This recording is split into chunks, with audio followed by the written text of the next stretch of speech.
Este año a los alumnos de la EFA se nos pidió que trabajemos en conjunto con la Huerta Fátima. Esta huerta se trata de una huerta agroecológica, periurbana, que trabaja en red con otros huerteros de la ciudad y con distintas instituciones como el INTA, la Universidad de Río Negro y nuestra escuela. La huerta tiene como fuente principal buscar una mejor vida, y para conseguir esto apuntan a la soberanía alimentaria. Esta soberanía consiste en el derecho de las personas a una alimentación de calidad, que cada uno tenga la libertad de producir su alimento ecológicamente, pueda elegir su producción y que nunca escasee el alimento. A partir de esto, los profesores de prácticas profesionalizantes nos mostraron unas fotos de la huerta y se nos pidió que presentáramos factores a mejorar dentro de la huerta. Personalmente encontré lo que creo que es una falla y es el problema de la distribución de la plantinera. Mi idea se vio destinada a obtener la información necesaria, evaluar recursos y espacios físicos para el planteamiento de la propuesta práctica de la construcción de la huerta vertical. Entonces, a partir de esto, empecé a evaluar los factores necesarios para construirla dentro de mi patio. Lo primero que evalué fue el sol y dónde podía ubicar la estructura para que le pegue todo el día el sol a las plantas que voy a sembrar. El agua, como fuente principal del cultivo, fue una de las mayores preocupaciones, pero contaba con una manguera y una canilla, así que no fue un problema. Lo que hice fue adaptar una botella en la cual le hice varios agujeros en la tapa para poder regar propiamente el cultivo y no se me inunde ni quiebre las plantas cuando estén más grandes. Después de eso evalué la selección de semillas que se me fueron brindadas por parte de la escuela y conté con comino, albahaca, menta, orégano, cibulete, entre otras. Después empecé a pensar el suelo, y el cual tenía que ser un suelo franco, arenoso y humífero. Una vez hecho eso, conseguí los envases y las maderas y empecé a desarrollar la estructura. Lo que hice fue poner 3 maderas de álamo de forma vertical y 2 de forma horizontal para que hagan de travesaño. La estructura era bastante grande, y contaba con mucho espacio para poner muchas botellas.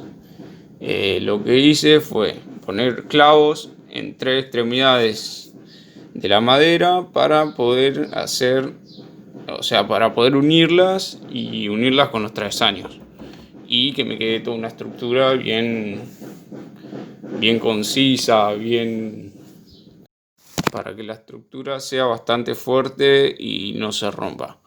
Después de eso empecé con la búsqueda de botellas y las fui encontrando en tachos de basura, en la calle y bueno, eso. Después, aparte de los envases, le hice un círculo en el medio a cada una de las botellas para que tengan la humedad necesaria y el sol les entre bien y sea más fácil el riego. Después de eso, lo que hice fue atravesar un alambre por cada una de ellas y colocarlas en la estructura. Lo que hice era atarlas a uno de los travesaños para que quedaran colgando y entraran más. Ya teniendo los envases preparados, empecé con el suelo y realicé dos experimentos. El primer experimento que hice lo realicé el 8 de octubre con una tierra que era muy arcillosa y arenosa, que no contaba con los nutrientes necesarios, y entonces al cabo de 2 semanas, por ahí 10 días, de que sembré las semillas, no salió nada.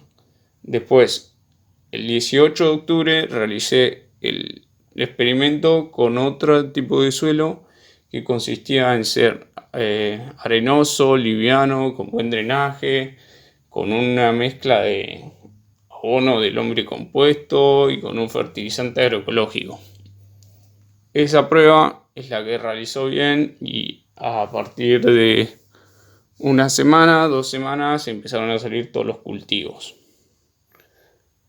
Bueno, mi experiencia en esto fue difícil. Al principio me costó saber cuándo tenía que regar.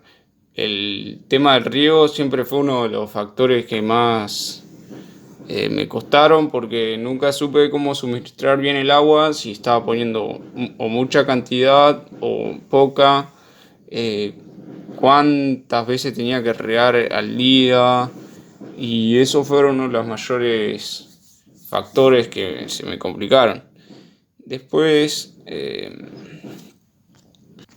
el tema de la luz solar también fue uno de los inconvenientes que se me presentaron, porque tampoco sabía muy bien cuánto tenía que pegarle el sol, ya que el comino nació bien y creció muy bien hasta que al cabo de 4 semanas empezó como a marchitarse, no sé, es como que creció y ahora se achicó, y eso fue uno de los factores que se me complicaron.